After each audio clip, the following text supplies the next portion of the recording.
Viver no purgatório, para a Igreja Católica, não é a mesma coisa de reencarnar para nós espíritas, no sentido de viver outra vez em outro plano para seguir aprendendo? O que a gente poderia dizer sobre isso?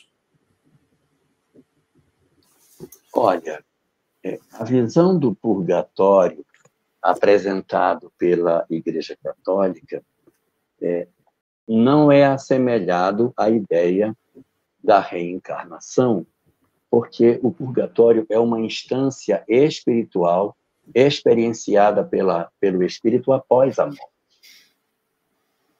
E o que a gente vai perceber? Dentro da leitura protestante, após a morte, você tem dois destinos, ou o céu ou o inferno. Ponto, acabou. Ou você vai para o céu ou você vai para o inferno.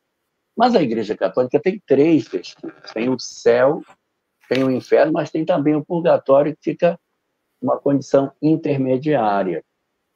Então, essa condição chamada purgatório, ela não é comparável com a reencarnação, mas sim como as instâncias de sofrimento que o mundo espiritual apresenta e que não são tão dolorosas como aquelas que se poderia chamar de inferno. E aí, às vezes, as pessoas perguntam de onde os católicos tiraram essa ideia de que tem um lugar no mundo espiritual com essas características. É porque a Bíblia Católica ela tem 7 livros a mais que a Bíblia Protestante.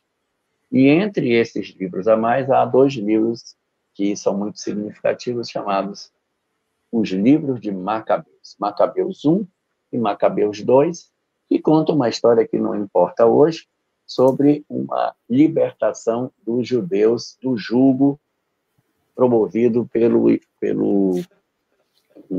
Império de Alexandre o Grande, que foi fracionado e passado para os seus generais. É o período em que ocorre um domínio macedônio sobre Israel, e ali desse livro vai contar como é que eles se libertam. E desse livro dos Macabeus é que diz que se você tiver alguém que já morreu, e você orar pela alma daquele que já morreu, você pode alterar a sorte dele.